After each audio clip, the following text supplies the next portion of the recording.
Good morning once again, everyone. Are you ready for this week? No, your preparations. Have you already made preparations for the Holy Week? I hope you are doing, and if not, I hope you will plan to do something because it is very important for us to follow the way of the cross. And that way of the cross is the way of Jesus, to accept suffering with a purpose so that it will become sacrifice. So it's very important to distinguish suffering and sacrifice because when you just like suffer and endure things without any purpose, then that's evil, that's suffering. But when suffering is being done with a purpose, then it becomes sacrifice, like the way Jesus did, even accepting death on the cross. Perhaps some of you or most of you are suffering many things right now.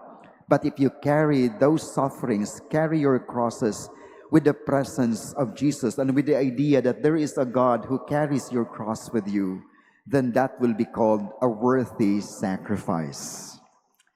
My dear sisters and brothers, our gospel today speaks and talks about many characters, many people. First, let us talk about the family of Lazarus. We have here Martha, we have Mary, and Lazarus.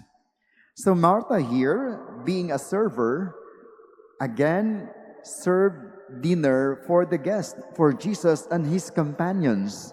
She was very busy because she knew that the Lord was with them. She made herself busy because she was very joyful in preparing. She had the joy of preparing something good because of the presence of God. And here today also we see Mary, the sister of Lazarus and Martha. She's actually doing something very valuable. But for others and for some, they might think, Mary is wasting something. She's wasting money. But Mary actually did something very good. She recognized the importance of the person present in their household. She recognized the value of Jesus. That's why she did not think of the expensive perfume that she was about to pour at Jesus. What a noble thing to do. And I hope that you too, during this season of the Holy Week, may think of something valuable to serve God, to pour and to give something to God because He is very special to you. But on the other hand, there are also a group of people here today that does not deserve God's love. Why? Because we have to mention the first honorable mention, Judas Iscariot. What is he doing? He confronted Mary and said, even told Jesus about the thing, why is this woman wasting a lot of money? Why is this woman wasting a perfume that is very expensive? We could have sold this and would make a lot of money to help the poor. But Jesus was very aware of his intention. Judas, being described as a thief, actually had other intentions aside from saving money. Perhaps one of the intentions of Judas really was because he wanted the money for his own sake.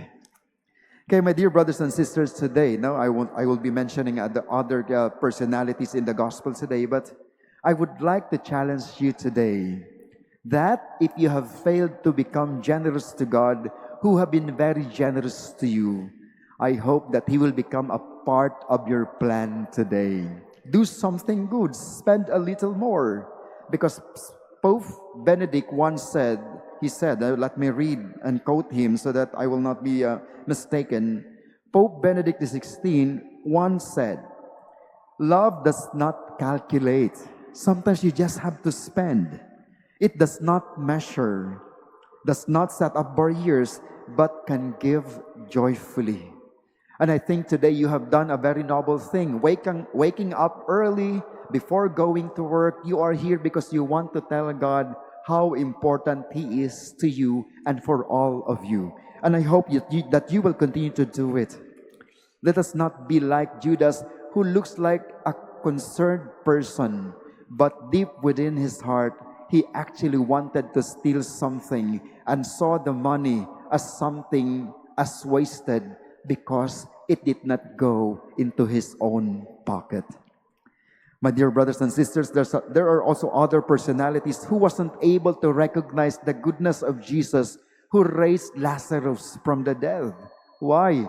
Because when the chief priests came to know about the presence of Jesus, they wanted to kill Jesus and Lazarus too, because they could not withstand his goodness. And I hope that this week you are not plotting to kill people, thinking that they are spending a lot for this season of Holy Week, thinking that they will be absent from their usual routine of work because they will be joining church activities. I hope that you will spend a little for a noble cause. I hope that you would not mind spending a little of your time, spending a little of your money and whatever you have to give time to God, who is the greatest of all. Lastly, my dear sisters and brothers, I would like to leave you with this very beautiful reflection. Our gospel, even our first reading and psalm today, would encourage us to give to God what is due to God without measure. That is justice. That is love.